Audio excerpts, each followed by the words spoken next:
dreams and nightmares that I create and which I must control.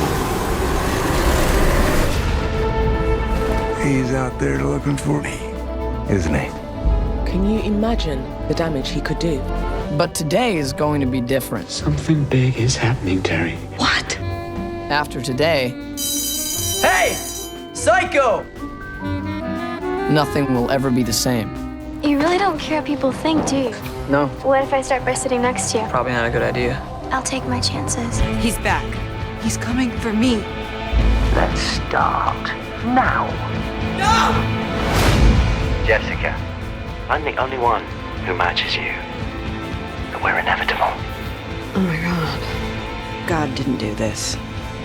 The devil did. And I'm gonna find him. This Organized Chaos podcast is brought to you by JEMS Art Studio. This podcast is also brought to you by listeners like you. Thank you.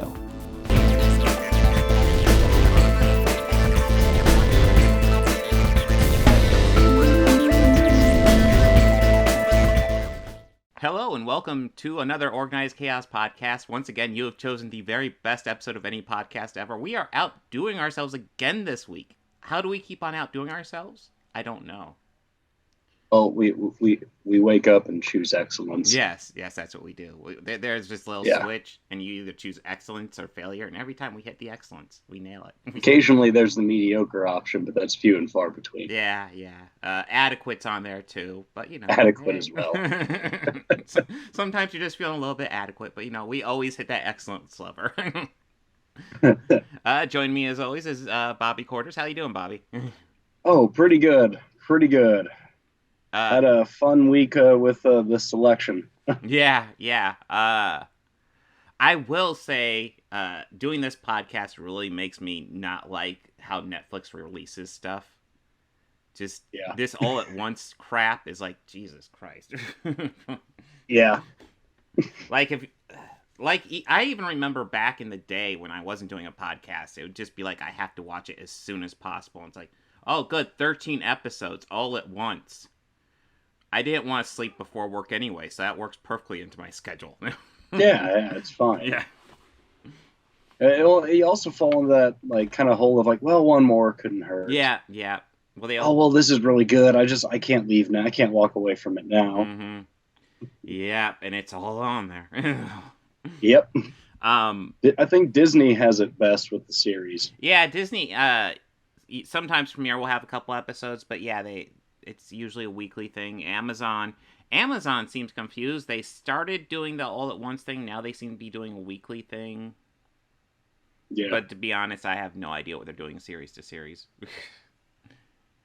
Yeah, because I know that Man in the High Castle, that was all done. I think they released half a season at a time. I don't remember. So it was no, it was the Tick that did that. Okay. It was 3 or 4 Tick episodes. Definitely did that. Yeah. That is a series I never finished, and I wanted to because I really liked what I saw. Yeah, I enjoyed what I saw of it too. It was great. Got some good news, or I guess almost good news. The podcast is almost at 100 subscribers. So if you are listening and you haven't hit that subscriber button, hit it now. Get us to 100. Please do. We are almost there. Please do. And then if we are even past the 100 and you haven't hit that subscribe, just go ahead and hit anyway. Yeah. More the merrier. Let's see. What actual number are we at? We are at 92 right now. Wow. So, getting up there. Yeah. Subscribe. Tell your friends. Listen, tell your friends. It's only the best podcast in the history of the universe. I mean, if they're ever asking for a podcast, here you go. Yeah, share. Tell your friends. Sharing is caring. We are also the most modest podcast in the history of all the universe. So, yes, so humble. Our modesty reigns true. Yes. But we got a couple good shows to watch. I mean, we brought up Netflix, so we got the new Sandman series coming up.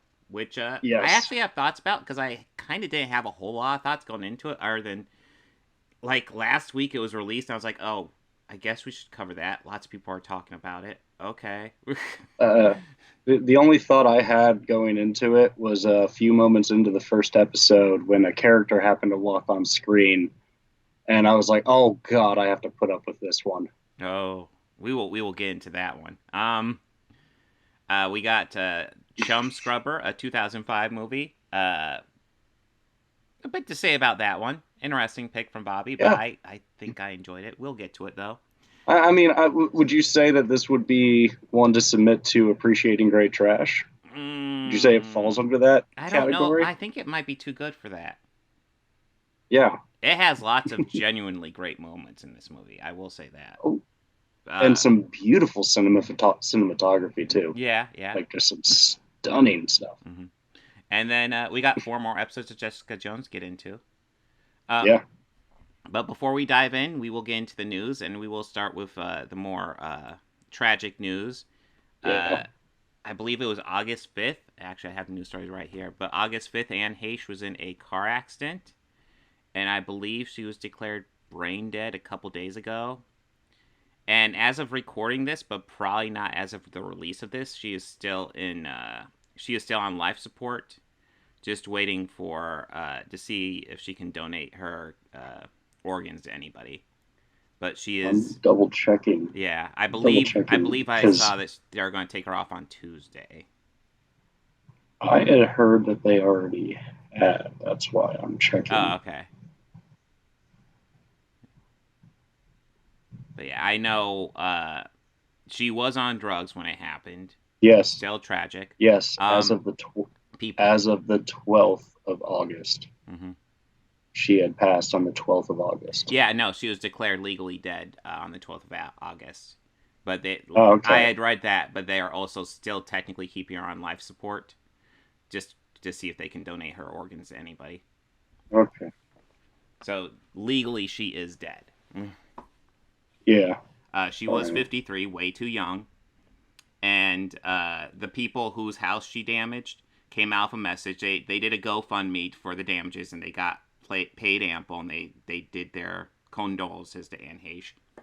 But yeah, it's sad. I'm trying to think what would be my favorite movie of hers. Probably Wag the Dog probably comes up there. Which I was thinking that, yeah. In a while. Wag the Dog. That's a good one, yeah, though. It's been a while since I've seen that one, too. Yeah. And I remember enjoying it.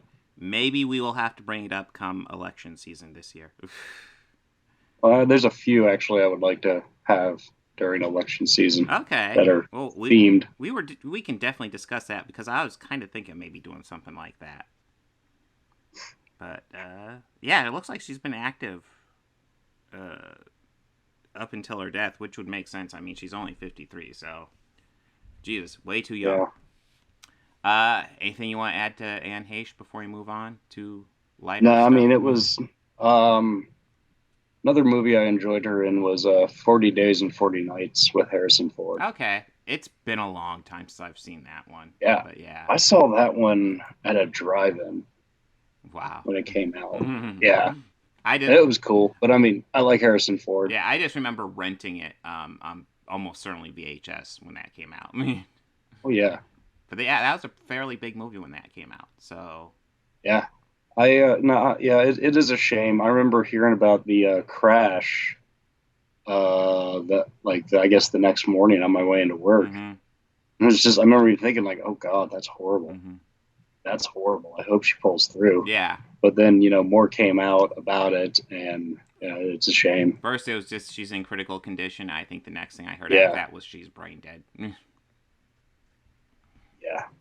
But I saw a photo of the car after the accident. It looked, a lot of it was burnt up. It looked horrible.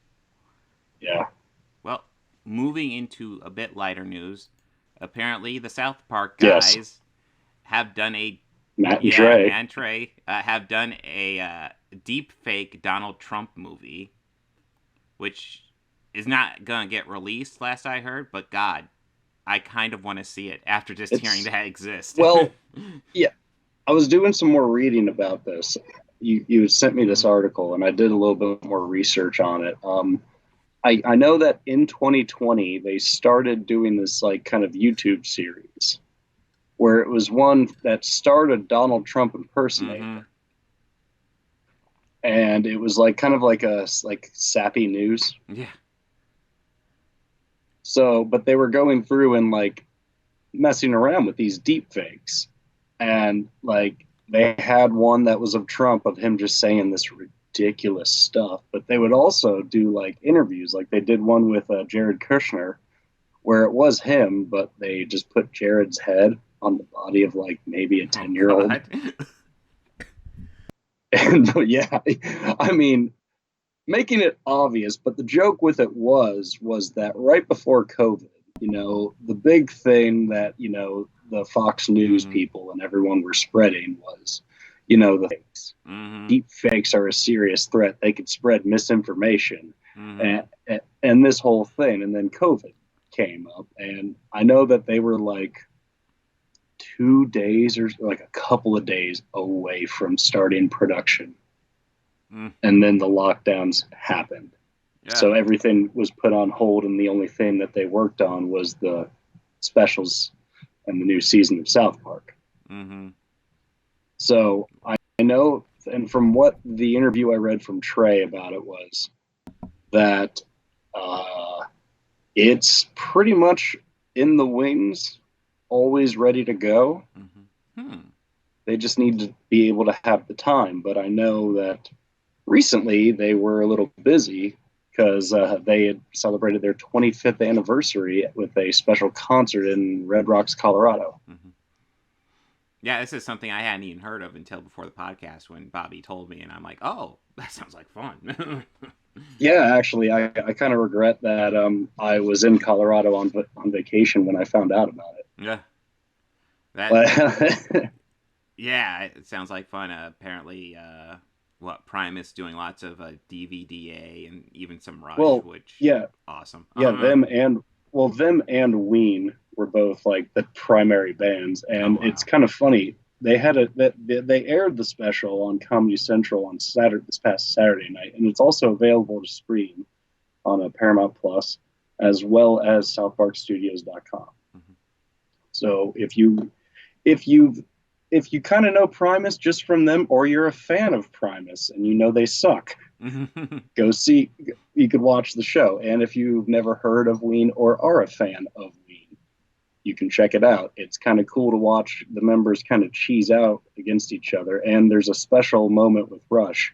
Well, the living members of Rush, so it's still Rush. Well, two. 2 or 3, yeah. 2 or 3. Yeah, it's Getty and Alex. They come out and play Closer to the Heart with Matt Stone, and I guess that's something that Trey and Les kind of pulled and surprised Matt with there. So you get to see his genuine, like, oh my God, him having a fanboy moment. Yeah. And keeping the cool together while playing the drums with, you know, Alex and Getty, like right in front of his drum kit. Yeah. That sounds awesome. I would fanboy out as well. So yeah, there's a moment after they're playing it where Les kind of steps away from the jam towards the mic, and he's like, "This is the single greatest moment of my life." Matt, how about you? You see Matt just play it, like shaking his head, like, "Yes, yes, I'm loving this." Nice. And I mean, yeah, I would have. Watching footage I found on YouTube from people who attended the show, watching that moment would have been like, yeah, that is so awesome. Like, so awesome. For sure. Well, and they also did a lot of South Park original songs too. Apparently they opened with a, like, I guess the first song that Matt and Trey sang for the audience both nights. He came out and Trey's like, Trey said, "This is something that I cannot believe that I am able to do in a place like this, on a stage like this." And he sang a slow ballad version of Uncle Fucker. Nice. No, I was trying to think of classic South Park songs, but Jesus Christ, I don't know why that didn't pop into my head. That was almost really the first South Park song I ever heard. Because I actually saw the movie before I saw any of the TV series. Okay. So, okay. Yeah. I was a big fan of the show. Yeah. And that was, the movie was one of the first rated R films I snuck into. Yeah. Yeah. Well, I want to say, like, if you've not seen South Park, that movie is actually a solid introduction, because it starts out just kind of like this poorly animated. They're singing this song kind of poorly, and then they go into Uncle Fucker, and then you realize 100% what you just walked into. Yeah, you know what you. I think also the first time that when Kenny goes to hell. Yeah. And we meet Satan. Going to hell. Ironically, is not performed by Metallica. Yeah. He's that's Trey imitating James Hetfield. Yeah, on his way down, I know he meets George Burns and Gandhi. Yeah. Well, there was a Christmas episode where they're all singing like it's Christmas time in hell, and Satan says, "There goes John F. Kennedy reunited for his son," and then it goes to them, and it's little paper cutouts of their heads on like figures, and they say reunited for the holidays. It's Christmas time in hell. Yeah. It's that like, Christmas special's pretty awesome. A lot of their Christmas specials are always really good. Yeah. Woodland Critter Christmas, a more recent one. Woodland Critter Christmas is kind of classic at this point already. Oh my god. Well, a good friend of mine actually went there, and I was looking at her photos from the events, and they had the nativity scene with the critters. Oh god. I kind of want to set that up now. Yeah, it's kind of like, oh man. No, they had like little setup, like I guess like statues and everything of the show and famous scenes and characters from it. Like kind of, but they were like cutouts almost. So they were like, cardboard, like construction paper cutouts. So like the characters in the show. Yeah. I guess they also played a 25-minute version song of Lemmy-Winks that included characters from that episode, like the Frog Prince and the Sparrow King coming out. Like a whole production. Well, not just... go ahead. I was going to say, I'll send you some of the stuff I could find from fans and official release from YouTube. It's pretty entertaining. Okay. Well, the South Park angle isn't the only one we could discuss, because there's also the Donald Trump angle to this thing. Yes. There's not a whole lot of big... Like, literally last week while we're recording, the FBI was raiding Mar-a-Lago. And kind of the reaction from Trump and his fan base since then has been kind of entertaining. The guys who used to be yay Law and Order are now talking about how the FBI is corrupt. Kind of a fun little trade-off there. They're kind of flip-flopping on it just a bit. Wait, are we for FBI? Are we against FBI? We don't know anymore. I don't think any new information's really come out on the raid. I think they're talking about what to release. There's lots of rumors. Does he have nuclear launch codes? Does he just have secrets he's selling to foreign agents? We don't know. I think there's a fair bet he has something really bad for the FBI to just go in there and raid his place without any notification, the place of a former president. To get approval for that, they gotta have something bad. And all I can say is I'm looking forward to the next season of the July 6th Commission, because between that and Alex Jones's phone record being turned over to them, they gotta have some good stuff. I mean, they can't get... A judge won't sign it unless there's probable cause. Yeah. Unless they have valid probable cause. Now, that is not just my opinion. That is what's written into law. Well... To my understanding, the judge who signed it was appointed by Trump, and yes, he was. Yeah. Sorry, yeah. Yeah, no, it's this irony is really killing me sometimes. Yeah, it's like and he's a former president. You gotta hesitate before you sign off on something like that. The fact that they did it, they got something. We don't know what yet, but they definitely have something. I have, this could kind of be considered a bit tinfoil hat-ish, but something that I find very interesting about. Now, you remember the other Trump-related news that happened quite recently prior to all this? I can think of a couple things. What are you thinking of? Ivanka. Oh, are you talking about Ivana? Yeah, sorry, Ivanka. Yeah. Now, don't you find it interesting where she's laid to rest? Isn't she at Mar-a-Lago? Or is she somewhere else? I think she's at the estate in New York. Oh, is she? The one that's the golf course on New York. Okay. Now, you remember that divorce. Yeah, well, God. I think I was a little young when that happened. And did you know that there are that I believe from the photographs that there were 10 pallbearers? I don't remember this stuff, so. I know that at the funeral I saw a photograph of 10 pallbearers for the casket. Okay. Kind of think that's a little bit much for that. I'm thinking that if there's something hidden other than a body in that casket. Oh? Again, Okay, I see where you're going with tinfoil this. hat. Okay. Yeah. It could just be a heavy casket. You don't know. It could. And I'm trying to put logic into every bit of this, but it's just small bits of that just don't really add up to me and don't hold that. They hold about as much water as a colander does soup. Ooh. Which is a lot, right? I mean, yeah, well, not for Willie, but I think, I don't know. It's interesting that she's laid to rest at that in New York in that golf site that's on his property. Mm-hmm. No, I do remember thinking it's interesting that it was definitely his property. That's fishy to me. It's fishy to me, and like I said, it's a bit tinfoil hattish. I realize that. I'm recognizing that thought, but it's just like a lot of it doesn't add up to me. Yeah. We will hopefully find out sooner rather than later. And I have a bit of a correction to make.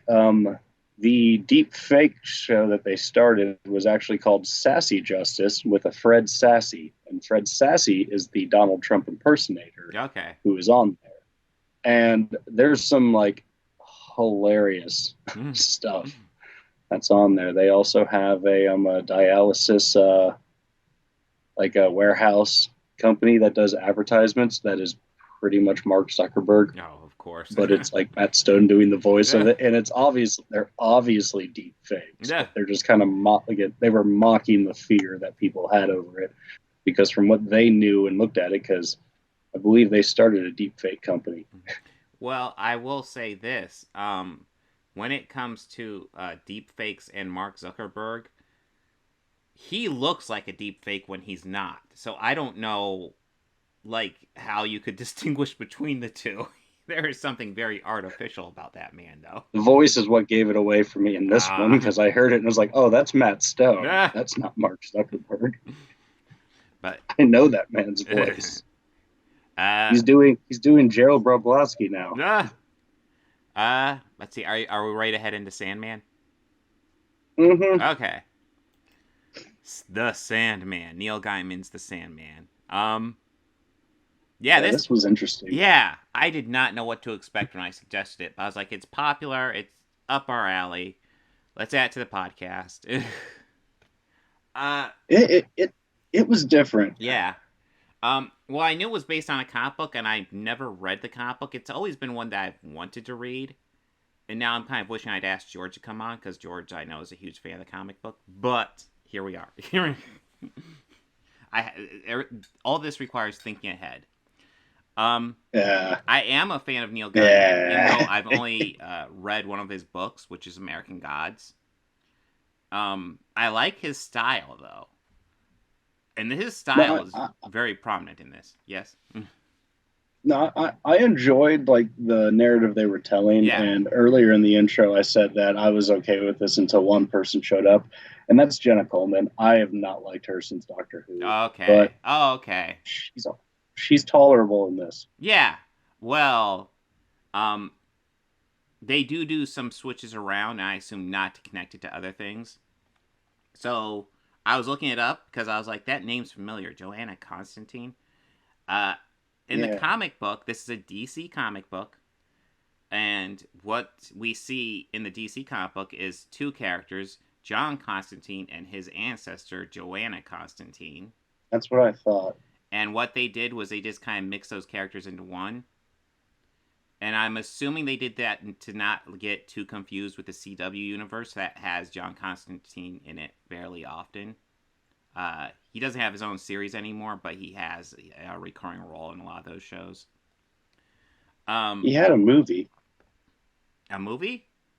Oh, yeah. Keanu Reeves, I forgot about that. Yeah. And then the other noteworthy change I saw, which I'll go ahead and explain a bit more. So there's the Sandman comic book from DC. There's also the Lucifer comic book from DC, of which that comic book is a spinoff from Sandman. So the Lucifer Morningstar in this series is a originally and is based on the Lucifer Morningstar that eventually gets its own spinoff, and it gets his own TV series that came out like 5 years ago. Oh, where he plays like the detective, right? Yeah, well, he plays a nightclub owner that works with a detective and solves crime with them. But yes, that's how come we also and has a lot of banging and just has a whole lot of sex. Yes, there's that too. Well, he's Lucifer, of course he does. Well, I'm not surprised. Yeah, but there's also Mazikeen in this series and in that series as well. So if you're wondering about these connections, yes, they were connections that very much existed in the comic books. And I feel like Neil Gaiman is trying to distance himself from the other series. We'll see what he does with it, because Jenna Coleman as Constantine, she works. I'm trying not to... when I watch her, I try not to compare her to Matt Ryan too much, because Matt Ryan is too goddamn good in that role. But I think she does a good job. I mean... Yeah, she does. And I think this character is better than the other character I'm used to seeing her play from Doctor Who. Yeah, it's a different character. Neil Gaiman said part of the reason he did that was he thought she was the best on-screen Constantine he's ever seen.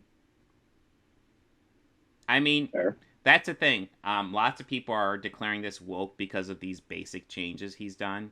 It's woke and it's going against the creator's wishes. When actually these were things that Neil Gaiman wanted done, and he is the creator of the whole goddamn thing from the beginning. So no. So how what? How is it woke? Yeah, just because Lucifer and John Constantine are now women. Women exist in things is woke now. These people scream over everything. It's insane. But yeah. Oh, okay. All right then. I guess we should kind of get into the actual guts of the series here. Yeah. Charles Dance does this ritual to try to bring back his son. So he tries to summon Death, I believe. Yeah, I believe it was Death. And then he ends up getting Dream, another aspect of reality. And he just captures him in the hopes that maybe he can make a deal for his son. And I think after a while, he just has him captured just to have him captured. And he held him for I want to say 100 years. Ooh, get on noise. It was long after his death before he was let out. But yeah, the first episode's lots of setup. You don't even get a whole lot of Dream, who is definitely the main character here. You don't get a whole lot of him in that first episode other than just him behind this orb thing. But yeah, it's an interesting idea. So now Dreams, as we know him, are kind of messed up, and he has to go around getting his stuff and kind of repairing his world. Yeah, he has 3 items that he needs to get. It's one is like a mask. Yes. The other is a bag of sand. Mm-hmm. And the other is a ruby. Yeah, and we get David Thewlis as I thought he was getting built up to be the main villain of the series, but his story kind of gets ended at the 5th episode. We'll see if he comes back. Yeah, but he was great. Oh yeah, he was amazing. What I like about his role is that you definitely see he's getting set up for the villain.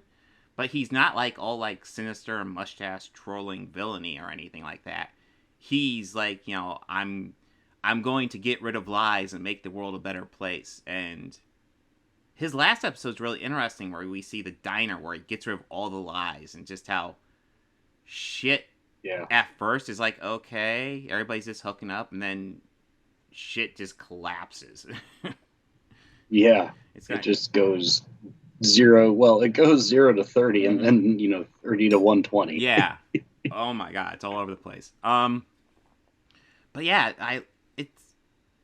I think one thing I have to say about this series is I love the style of it. This definitely feels like a Neil Gaiman story. Yeah. And just in some ways, it kind of feels like just like the way he would do a comic book come to life here. This is so much him. I did like his ideas for stories. But yeah, this is an interesting series. I didn't know really what to expect going into it. I didn't really know much of the story. But after doing 5, I was like, I kind of want to see what happens next. I guess we'll find out next week. But it's like, wow. Yeah. But yeah, the 5 episodes ends with Sandman getting the better of David Thewlis. I don't remember his name. John something. Yeah. It was John something. Yeah. But then we get introduced to who I assume will be the next villain briefly at the very end. And we will see how that pans out. He does get his 3 items, but he still has lots of rebuilding to do. He gets the ruby from David Thewlis right at the end of the 5th one. I did think that was kind of cool how, like, he destroys it to try to defeat Sandman, but then Sandman's just able to absorb its energy anyway, so... Yeah. All right. Yeah, that actually made it easier for me, dude. Yeah, you just did me a favor. Yeah. Let's see. Do you have any thoughts? Because this was interesting. Yeah. I was walking into this kind of completely blind, so a lot of it I was just trying to figure out like what the hell was going on. Yeah, it is trippy, and it is. Yeah. But it was kind of like by the end of that 5th episode. Mm-hmm. Because I kind of binged, like, I've watched the first one, mm-hmm. and I think, like, it was late, mm-hmm. and then, like, next day I had binged the next 4. Mm-hmm. And by the end of, like, the 5th one, I was like, man, I really want to see what happens now. Yeah. Like, I really want to, because I was getting invested. Yeah. And it did a great job. I don't know, sometimes I felt like it was jumpy a little, mm-hmm. but it didn't pull me out of each story.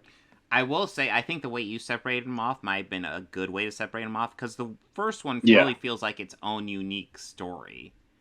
We aren't really following Sandman. It's just kind of this guy who captured Sandman and his family. The guy is played by Charles Dance, who is always a great actor to see, period. It's always a treat. Always a treat to see Charles Dance in anything. Yeah, I have to ask you, when you see Charles Dance, what's the first movie you think of? The first movie? Yeah. So I can't say Game of Thrones. No. Obviously. No. Oh, God, that's tough. You want me to give you my answer? Yeah. I always go to Golden Child the second I see him. It's like, oh my God, Golden Child.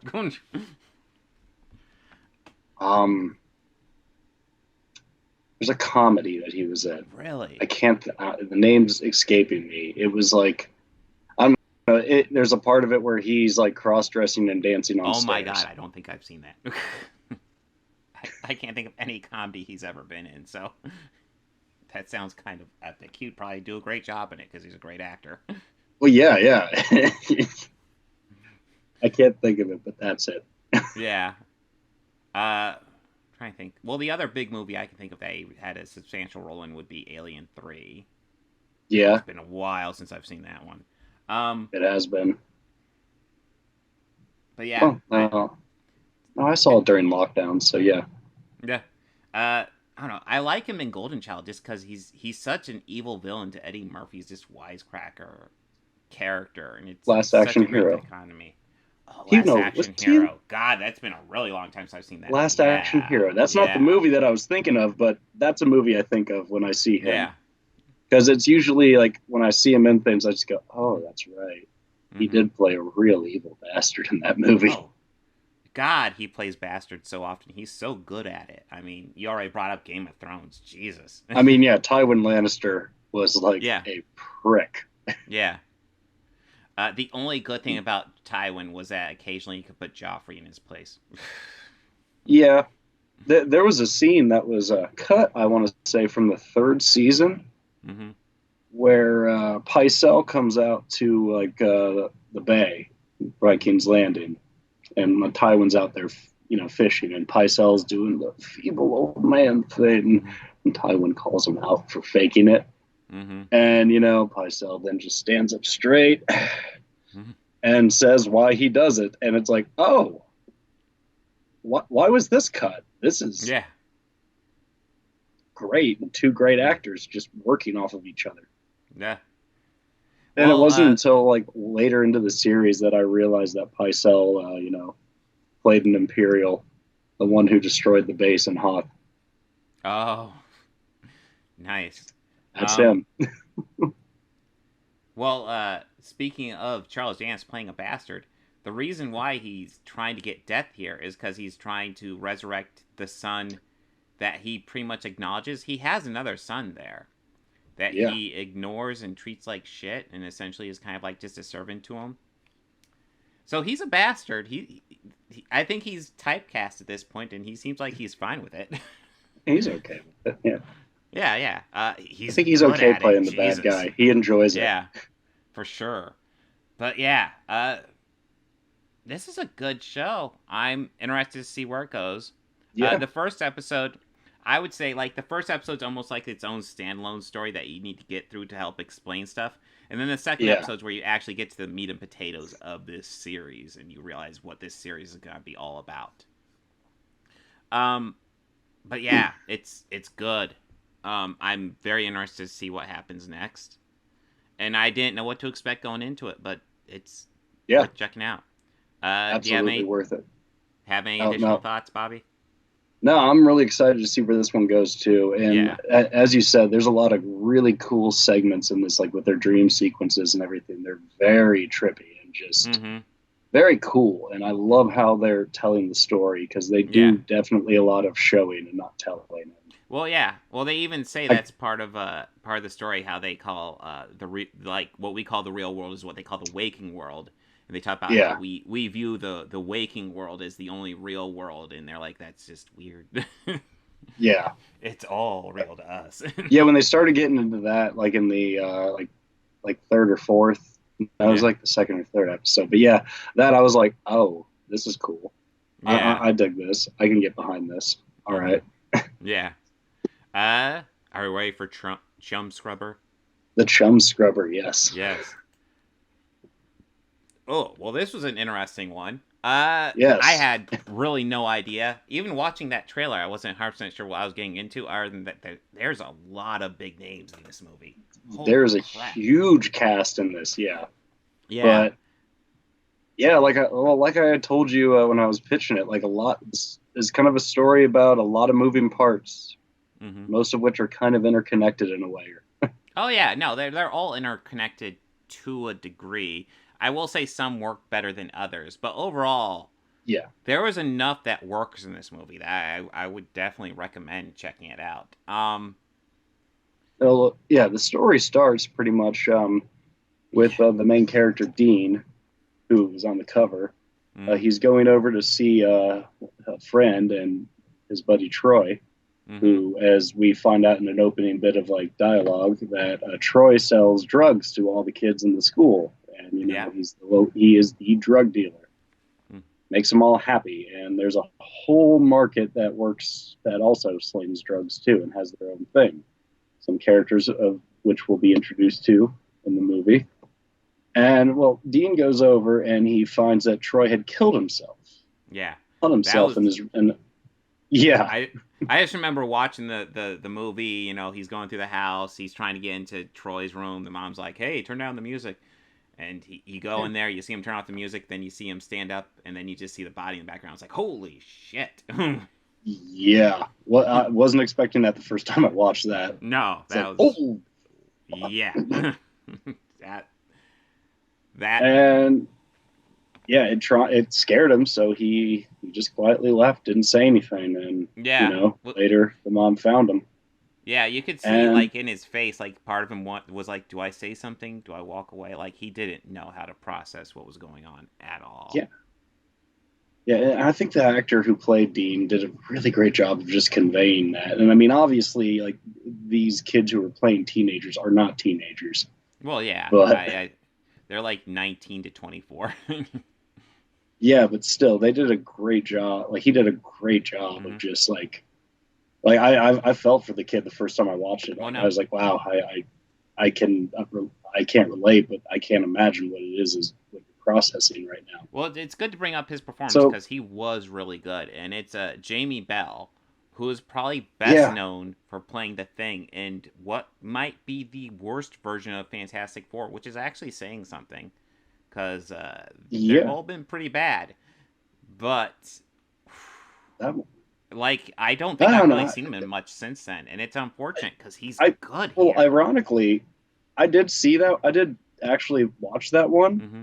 And, him and Miles Teller are the only two things I enjoyed about that movie. Well, that's the thing. That movie, fucking cast-wise, it's solid. Yeah, the cast was good. It's just, that story was garbage. Story was trash. Yeah. They finally picked... Who was it they picked for Dr. Doom in that? Tobin Bell, right?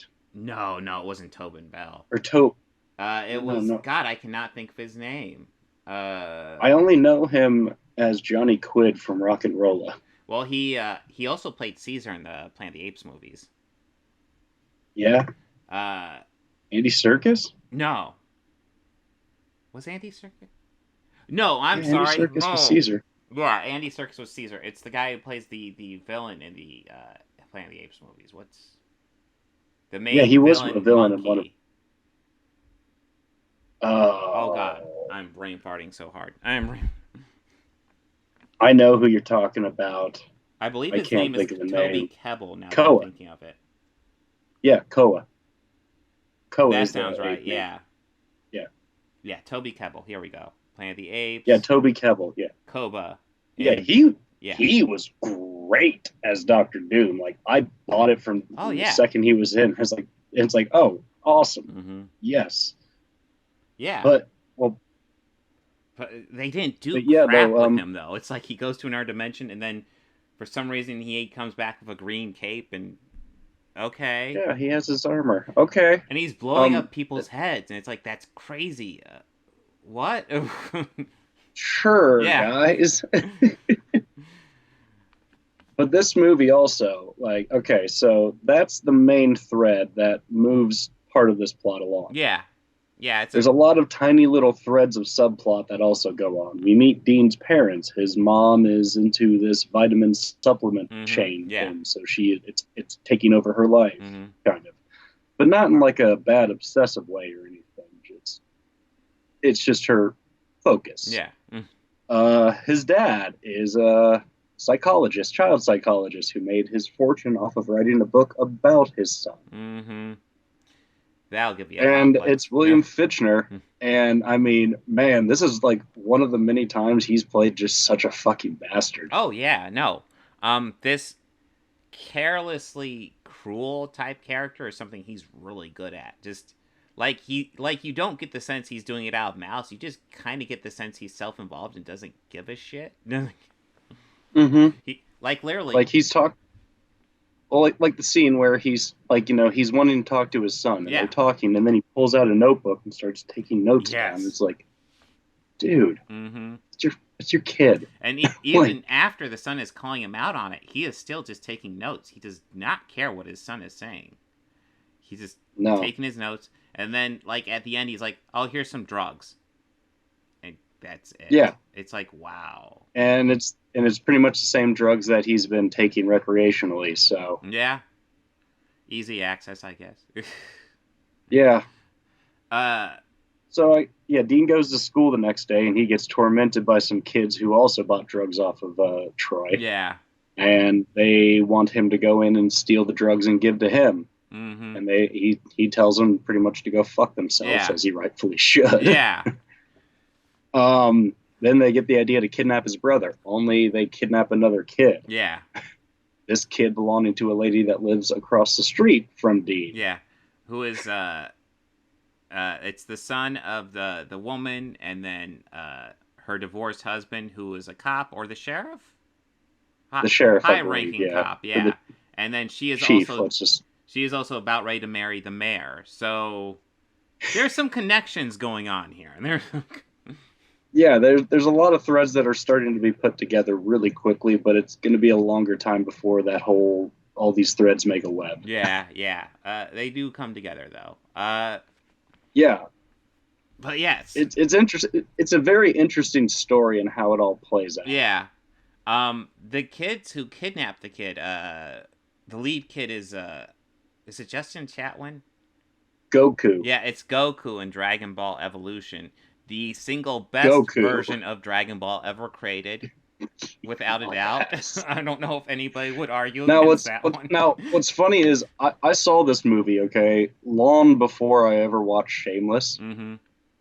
So in my mind, I already had a preconceived notion on like Justin Chatwick as an actor. Well, not as an actor, just based off of this character here.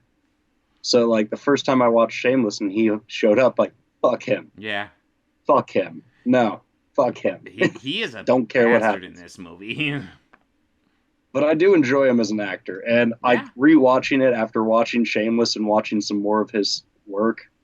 He is such a bastard. Yeah, yes. He is good at playing the role though. Like Jesus, he's just after the drugs. He's kidnapped a kid, kidnapped the wrong kid because not super competent, but bastard. Yeah, he's not the brightest. Yeah. I do think it's funny when they call up Dean and they're like, we'll kill your brother unless you get us to drugs. And Dean goes downstairs and sees his brother playing video games and says, yeah, go ahead and kill him. Go ahead. I don't care. I don't... Yeah. It's not until after that they realize, oh, this isn't the right kid. Yeah, they do it, but then they realize they have the wrong kid, so they're just gonna keep him. And this kid is not the wiser the whole time. But until he's like, "Hey, I want to go home." Yeah, yeah. At first, he seems like, "Oh, whatever," but eventually, he's like, "Hey, I want to go home." And then, things eventually get pretty serious. But yeah, I will say that was probably some of the weakest parts in the movie for me. Kind of, I feel like the kidnapping just kind of goes on, and it's important to the story, so I understand why. But it just kind of feels like he's kidnapped for a while, and it's like, okay. Yeah, it's just kind of happening. Yeah. It's remarkable to me how many of the adults in this were just clueless to anything going on with their kids. And that was probably my most interesting takeaway, is how little connection the adults seem to have. Like, his mother with their kids. Yeah, the mother of this kid who's kidnapped is planning her wedding. And I get it, your kid's 13. He's running around. Okay. But you think she'd care a little bit more. You haven't seen your kid for... what? Probably at least 48 hours through the course of this movie, possibly 72. Yeah, 2 days. Yeah. I'm sorry. I don't care how old my kid is. If I'm watching them, where the fuck are you? Call me. Contact me. Listen, Let me know you're alive. If you want to go hang out with your friends ever again, you better be, like, at least contacting me daily. Holy shit. Yeah. Yeah, it's remarkable, and it's even funnier of how many times the kids just use, "Oh, it's for school." Yeah. Oh, then come right in. Well, yeah, there's so many layers. Like, so one of the kids that's with the kidnapping bunch, which is a girl named Crystal, who is her mom is Carrie Ann Moss, who sees the kidnapped kid as a way to talk to the mayor. It seems like.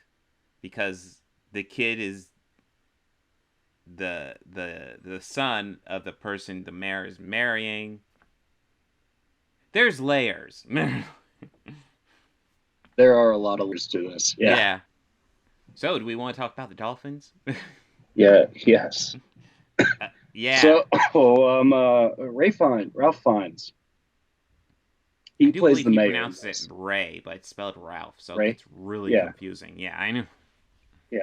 Yeah, Ray Fiennes, who gives a great performance in this. Oh yeah, well that's the thing. The performances here are all pretty fucking top notch.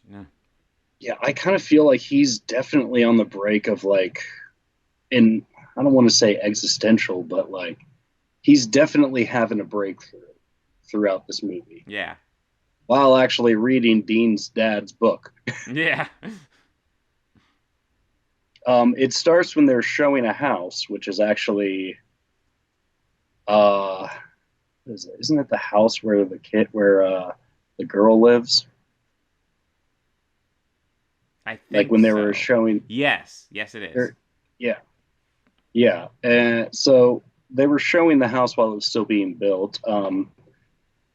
The missing kid's mom. What's the actress's name? I'm drawing. It's Rita Wilson, isn't it? Rita Wilson. Yeah. I'm pretty sure Tom Hanks' wife. Yeah, Tom Hanks' wife. She is fucking great in this. Oh too. yeah. Oh yeah. Like just such a full of herself bitch. I loved every minute of it. Oh yeah. I loved it because I'm sure it was definitely out of character, but I'm also sure that she knows people who are like that. Mm-hmm. So the scenes like with her where it was like a flashback where she was looking for her kid Charlie, and while looking, she accidentally knocked over a loose bucket of paint that some negligent painter would leave on a railing, which never would happen, but it falls down and hits the mayor in the head, and the paint spills, and it kind of almost turned into a dolphin pattern. And he had gotten his socks in the paint and started walking around, and they kind of left almost dolphin prints all over. So I think the dolphin was definitely used as an analogy for like a free spirit, sort of. Oh, for sure, yes. And that's the first glimpse that we see of dolphins in the movie, at least that I've caught. Well, I'm sure there's a little bit at the school. I remember that.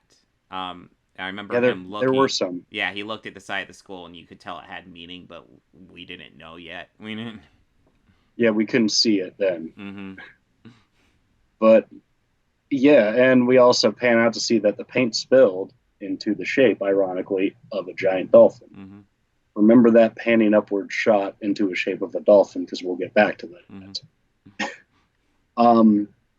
And he explains his breakthrough to her, and Rita Wilson is just not having it. She just wants to have the wedding and just do that. Kind of has a mini meltdown. He decides to paint dolphins all over the living room in the house. Yeah. The wedding's the next day. Yeah, and she's obviously freaking out, and she's like covering it all up. And I'm just looking at this going, this is how you know this isn't going to end well. Yeah, this is just like, oh, this is a trade wreck, and I am here for it. Yeah.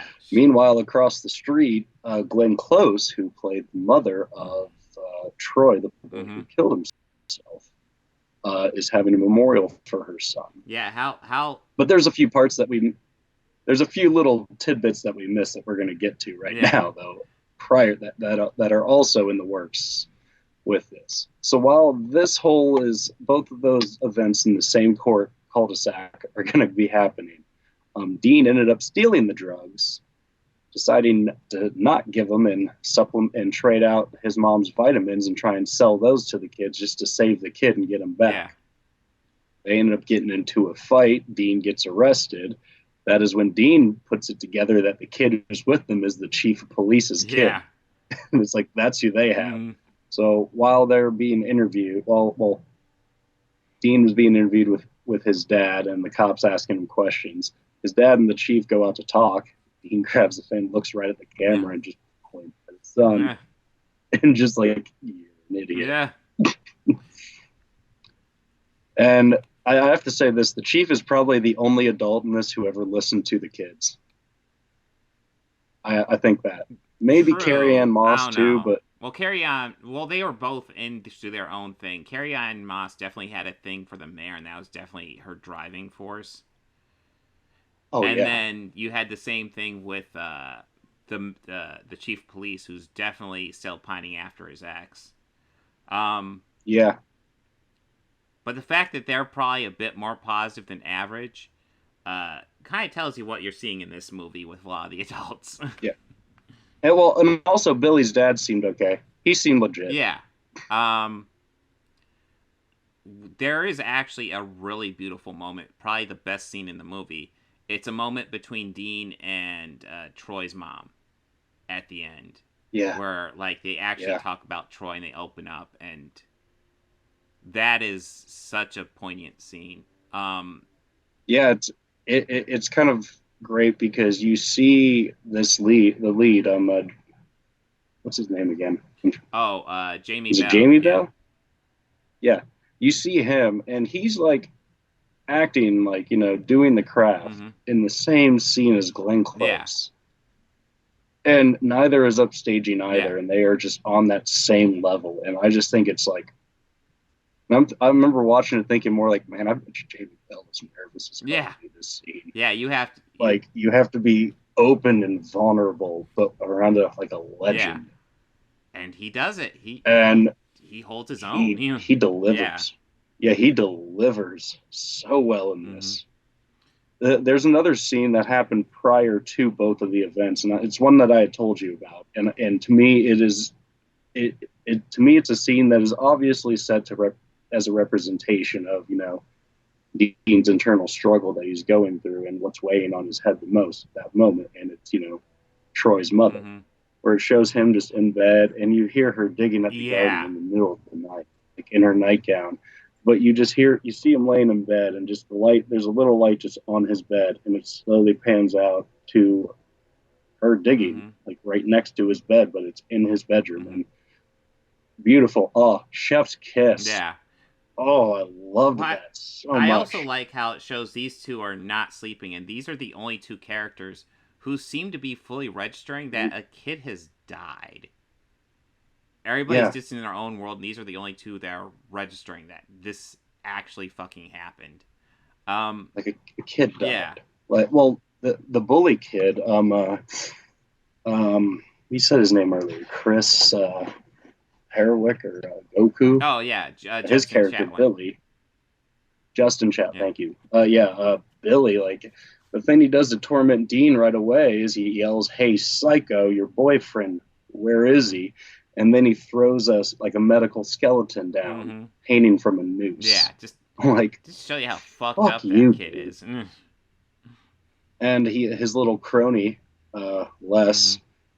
I think we get more time with his parents than any other parents in the movie. Well, maybe Dean's, but yeah, I was about to say Dean's would compete, but I love his parents. They crack me. Yeah, up. I just couldn't help but laugh at them. Yeah.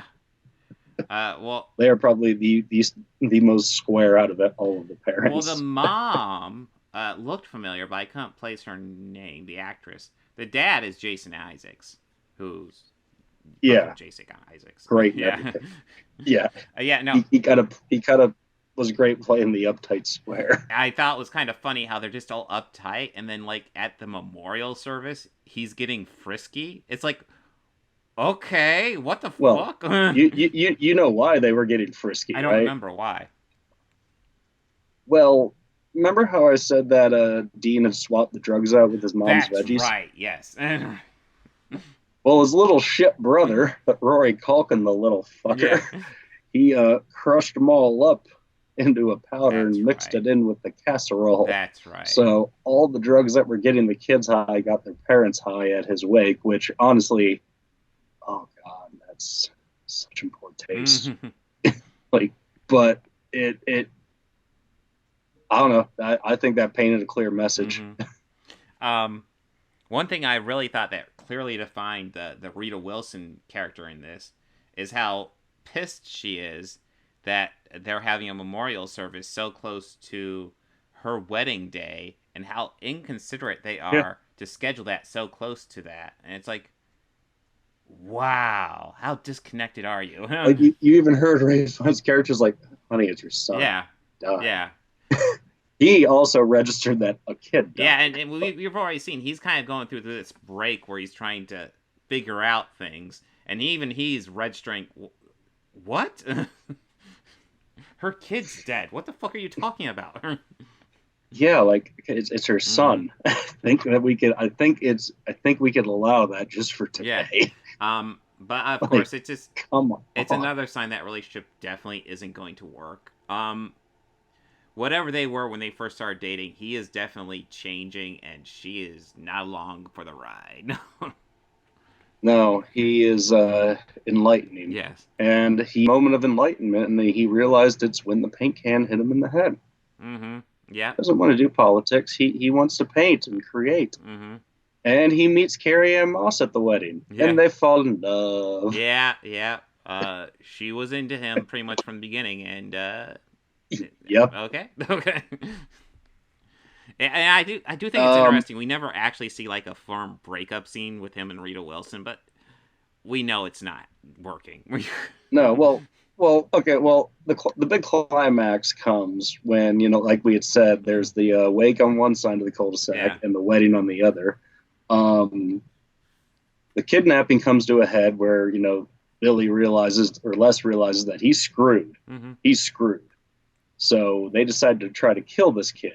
Les tries to stab him a few times, and in one scene that I still I laugh at every time I hear the line, when he stabs him in the knife, and he's like, "Charlie, you have to let go of the knife so I can kill you." Yeah. You're an idiot, kid. Yeah.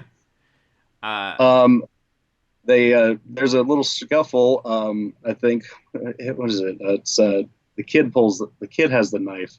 And he goes and swipes at Billy, and he gets him in the eye. Oh God, yeah! How could I forget about that? That shot where you just see his eye and the knife go across it really fast. It's like, ooh! And you see his hand go up immediately, and it's like, oh shit! Yeah, holy shit! So Billy's running down the street screaming bloody murder. Mm-hmm. The police chief puts it together, so he's trying to find his kid. He's got the siren on. He's running through the neighborhoods trying to find the kid. He pulls across the street where the wedding is. Everyone comes out because they hear a kid screaming. The chief sees his ex-wife in her wedding gown. Yeah. He gets distracted, hits Billy. Yeah. Billy goes in, and both parties are pretty much broken up. And the movie gets kind of wrapped up with a nice bow on it at the end. Charlie went to go live with his dad. It shows him working out and his dad pushing him to keep lifting weights, keep working out. We get a voice from a narrator saying, like, most people think he's in better hands. And I kind of agree. Yeah. I don't. But for some reason, when they panned attention at all. No, I think it was interesting choice how they panned slowly in on like the sheriff's gun on his hip. Yeah. But with Charlie lifting weights slightly out of focus in the background, and it's like interesting choice. Yeah. There, when they to say that line, the mayor ended up being started dating Carrie Ann Moss, and he's a painter and he's super happy. Rita Wilson's decorating thing went under. Yeah.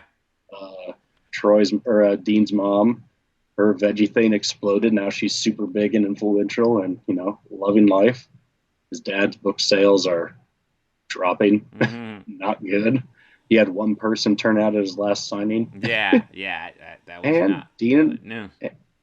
Yeah, and Dean and that girl were together and seeming happy. And then then we find out the voice of the narrator we heard was kind of the voice of what Troy was. And that is one thing I would say. Maybe it was just my copy of it, but I did not like the voice. It just found it a little bit grating. And I know my voice is grating as well, but yeah, it didn't quite work for me. It was I kind of think they put a little too much effect on it. I think.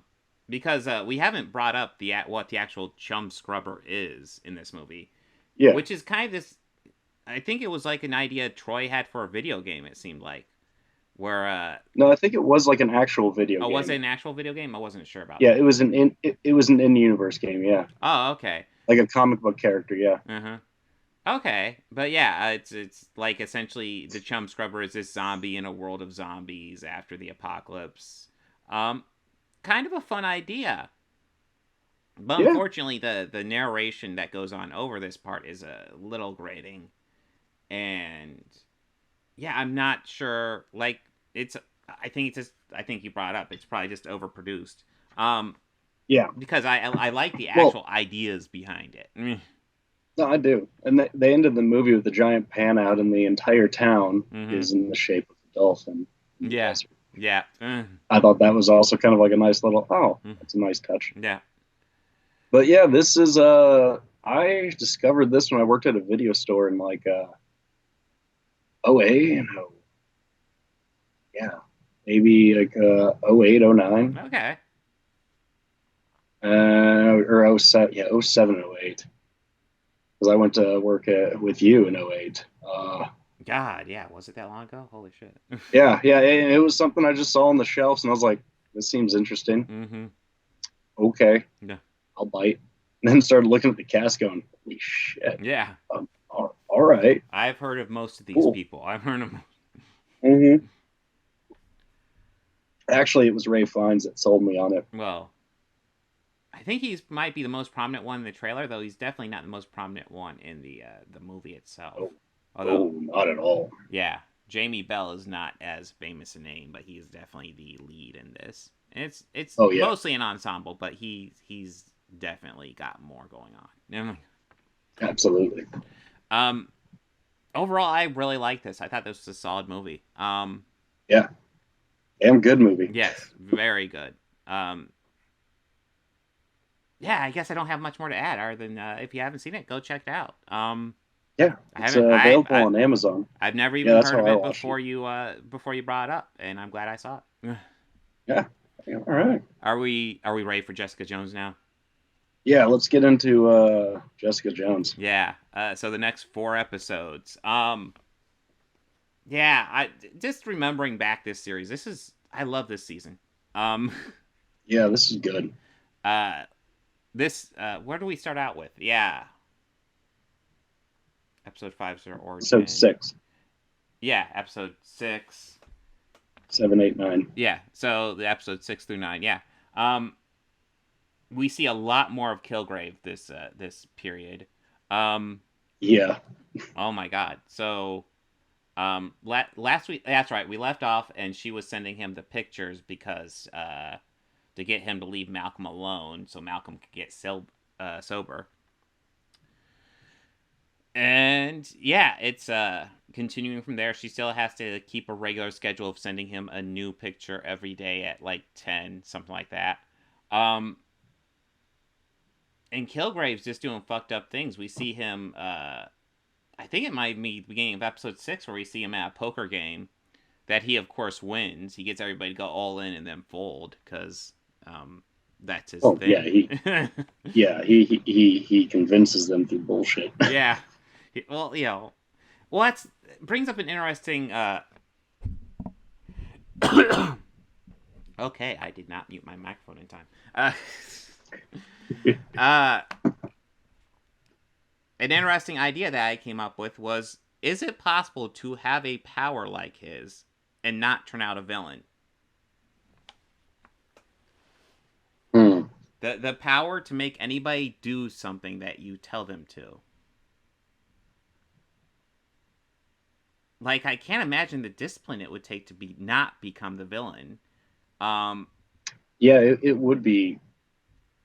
Like, I mean, we would all like to think of ourselves as like, we will do the good thing with our powers. But that power in particular, it's like, ooh. Yeah, that would be a hard. That's a hard call. Yeah. Well, it also made me think. We look at like these super rich people. They essentially have this power. Yeah. Gee whiz, I wonder why they aren't like all doing like being saints or anything. It just kind of gives you an idea of their mindset. Just anything they want, they just ask for it. They get it. Boom. But yeah, it was just an interesting thought that popped in my head.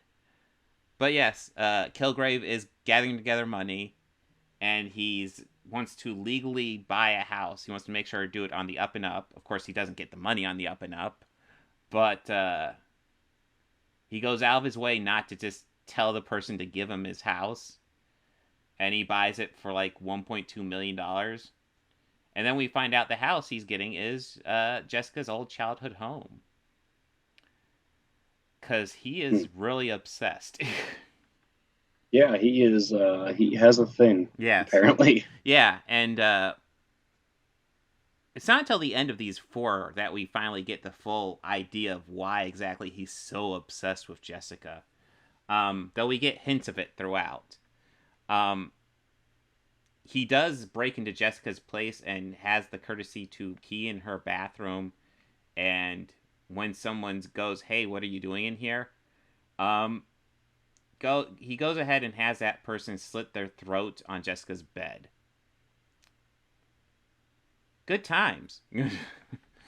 Well, yeah, that was part of the sibling couple. Yes. If I'm not mistaken. Yeah. That lived yeah, that was I want to say Rory, but I know that's not the name. No, I don't remember his name either. But yeah, he was he was the one that definitely had this little crush on Jessica, but he definitely didn't know how to properly talk to her or anything. Yeah, so he just acted weird as fuck around her. But yes, so he buys her childhood home. Oh yes, and that is essentially his plan to get her there. Well, he leaves the body for her. I don't think he ever planned for that, but he doesn't give a shit. No. But he's there to leave a clue for her to find where to find him at, which is, of course, the childhood home. But it leads to this huge scene at the police station, which is probably one of the most iconic scenes in the series. Yeah, that was intense. Yeah. That was an intense standoff. Yeah, Jessica wants to turn herself in for the murder of the person that, obviously she didn't do. That was Kilgrave. But she's hoping she could put herself in Supermax, and then that will lure Kilgrave into a spot where they could catch him. Sounds like an outrageously bad plan to me, but I guess if you're desperate. Desperate times, desperate measures. Yes. But of course, it doesn't even get that far, because Kilgrave's not even willing to let her go to prison. He essentially just walks in there, tells the cops the charges are dropped, has them all hold guns on each other while he talks to Jessica, making a big deal about how he doesn't want to command her to do things. Something we'll get to right at the end. Because we actually do get a couple conversations between him and Jessica here, and he is going out of his way to make sure he's not telling her to do things. He's asking her questions, he's stating simple facts, but he's not saying, hey, do this, hey, do that, like he does with everybody else in the fucking series. No, I noticed that, how like he had curved his dialogue with it, and I thought that was just very nice touch. Yeah, it's interesting. And it's hard to take your eyes off Tenet too while he's on screen. Oh yeah, he's an amazing villain here. That's the thing. So like, they had Daredevil season 1, that was the first Marvel Netflix series, and that had Kingpin, which is a great villain. And then they followed it up with this, which is also a great fucking villain. It was like, Jesus Christ, I don't know which one's better, because they're both amazing villains. And they're both evil in their own right, too. Yeah, in very different ways. I mean, they both have the power to control things. I mean, Kingpin's more your traditional villain, where, he just has, crime to back him up. This guy doesn't have a gang or anything. He's just a guy who walks around and can get people to do whatever he tells them to do. Yeah. I mean, he can have a gang if he wanted to. Oh, yeah, He just has to say the word. Yeah, that's the thing. He, whenever somebody does try to capture him, you get people out of nowhere just suddenly attacking that person, because it seems like usually wherever he goes, he has a group of people that probably follow him just because he says, hey, keep an eye on me. Keep your distance. Yeah. Yeah, the number of people he Kilgraves throughout this series is disturbing. But yeah, eventually he does lure her to the house. And then from the house, Jessica is able to drug him and take him into the soundproof room that they were getting ready for him. And that leads to probably some of the most crazy stuff, because they have him locked up. They're trying to prove that his power actually exists. And they reintroduce him to his parents, because they're able to find his parents. And it is kind of interesting to learn the origin, because at first he's like, I was experimented on. Look at my sad life. It's like, oh, shit, that is fucked up. Yeah. But then they track down the parents, and the parents were like, yeah, he was going to die. We were experimenting on him because if we didn't, he was going to die. And I was like, oh. Well, shit. But I do think it's interesting how we... you see the parents and the mom, when you see her, she has this burn across half her face. And this is just from him. I think they might have even established that as something with an iron or something that he told her to do. Yeah. Ugh. Of course, they bring the parents in to talk to him. They go into the soundproof booth. Of course, they have this plan to electrocute him if anything actually gets serious so they can knock him out. But that doesn't go as planned. Something happens to the electric thing. It sparks out. It shorts out, of course. Yeah. The Kilgrave manages to tell his mother to kill herself, which she does. Then he tells the father to kill himself, which he doesn't quite get around to, last we saw. Trish tries to shoot out the window, and in turn, he just is able to then talk to her and tell her to pull a bullet in her skull. Last we saw, that had happened. He tells the cop that's there to witness it, hey, you follow me, so he yanks his hand out of handcuffs, which looked like a fun experience for him, just so he could follow and protect him. And then he tells Jessica to let go, which, of course, Jessica doesn't. And it kind of, you realize then, that's why he's obsessed with her. That's why he's coding his language around her. Because she's the one person who can actually fucking tell him no. But of course, he doesn't want her to know that. And yeah, I think it just ended up being a cool spot to leave the series for right now. But yeah. Yeah, absolutely. Yeah, a nice little cliffhanger there. But I don't know. I always liked the idea because throughout, like we know, Kilgrave has scarred Jessica. We see throughout this series that she is like damaged from what he did to her, the terrible things he did. No. Yeah, absolutely. And it's a lot of stuff and like guilt that she's still living with and weighing on. And I think with Luke Cage coming back into her life, or not coming back into her life, coming into her life, that kind of reawakened a lot of that guilt that she was experiencing. And we do see her going through it all through it, and she's making it her mission to save Star out of prison, and kill Kilgrave. Just and that's just the only thing that she has. Not the only thing, but like that is her main mission as of now. Yeah, she wants to well, not necessarily immediately kill him, but I'm sure eventually kill him. But get I can't hope out of prison because she's in prison for killing her parents, which is something Kilgrave told her to do. Yeah, which is why she's not immediately killing him. But yeah, it's interesting to see that throughout all this damage, she's actually a bit stronger from the experience because now Kilgrave, who can literally make anybody do whatever he asks, has no power over her. And it's just such an interesting idea. Yeah. The idea that like we could actually be stronger after being broken. I like it. I like it. Yeah. No, I do. It's definitely a testament about one's willpower. Yes. But yeah, it's a great series. Really looking forward to finishing the end of season 1. We got that coming up in a couple weeks. Anything you want to add? No, this is still like a first watch, so I'm unpacking it as the episodes go, and I'm really enjoying the narrative, how they're telling it. I really liked the scene, like the first day where she woke up in her childhood home. Yeah. And, Kilgrave was out back having breakfast, and that nosy neighbor came over. Yeah. And, and I really liked how he showed her, like, hey, I'm trying to be good here. And she's like, even though how great that was to watch, you're still an asshole. But I did enjoy that too. As soon as she said that, I was like, oh, that's just uncalled for. And then he was just, well, never mind. No, it was like one of the... And it's one of the rare times that we did see him do it, other than the time she forced him to be a hero. Yeah. Which I think in that sense, it would be good to be a hero and use that power for that. But I think that breakfast table situation would rear its head too much, that I would just do that and then become the villain. Yeah. Well, the whole breakfast table I know myself. It was interesting having the neighbor say, I wish I had stopped them from going out there. I knew something was going to happen. And he was like, no, you didn't.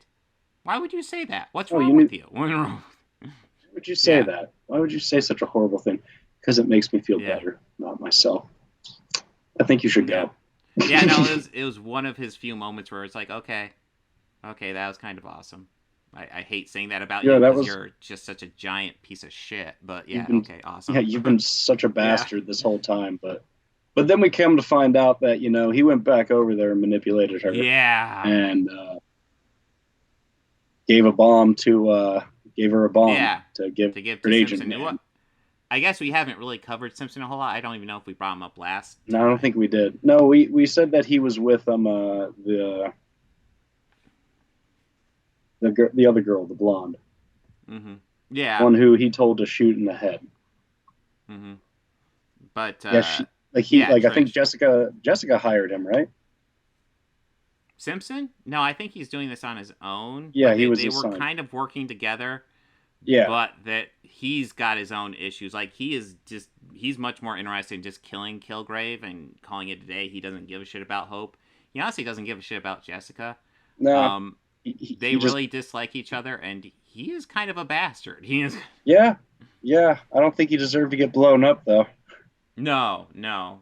But there's a bit more of his story, because now all of a sudden there's this weird doctor who's talked to him, and he has to take these color-coded pills. Red, white, Doctor blue. told him, okay, wake up with red, 2 whites to even you out during the day, and then go down with blue. So Simpson, of course, immediately then takes 2 reds, which, yeah, I remember when the doctor said take 2 reds, right? Yeah, and I was thinking, did he say 2 reds or was it 2 whites? No, it was definitely 2 whites. At no point does he ever say take 2 reds. That's what I thought. Yeah. That's what I was thought, like, didn't he say for you to take 2 whites? Mm-hmm. But, yeah, the cop's kind of a bastard. He's not Kilgrave level, but he's not great either. No, he's not. But, yes, I think we're good. Yeah. So next week, I had it up here. Oh, it's on the other tab. Uh-oh. Where is it? Plan ahead. So next week, we're going to finish off Sandman. She-Hulk will be coming out. So we will, of course, be covering Hulk 2003 because we need to wait for a couple episodes to collect up. Yeah. Yep. And then the original Clerks. Because we got Clerks 3 coming out next month. So yeah, we do. We're going to cover the trilogy where we can fit them. But yeah, that's on the agenda for next week. All right. Anything you want to add before we sign out, Bobby? No. Well, until next week. All right, till next week. Freeze frame. I have to hit stop somehow while freezing. Hold on. Just move your mouse over before we do it. You can't see me moving right now. I'm very quiet.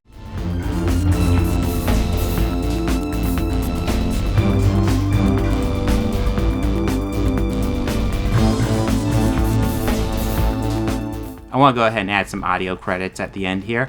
The theme music you're hearing at the beginning and end of this podcast was written and performed by George Johnson, a very good friend of mine. And my current Patreons are Fel Martins, David Lara, and Lindsay Pankhurst. If you'd like to become a patron, go ahead and follow the link down below. Anything you can provide would be incredibly helpful to this channel. We're barely limping by right now. I'd love to make this my full-time job, but I'm miles away from that right now. So any help you could provide, just $1 a month would be amazing. You know you want to. All your friends are doing it.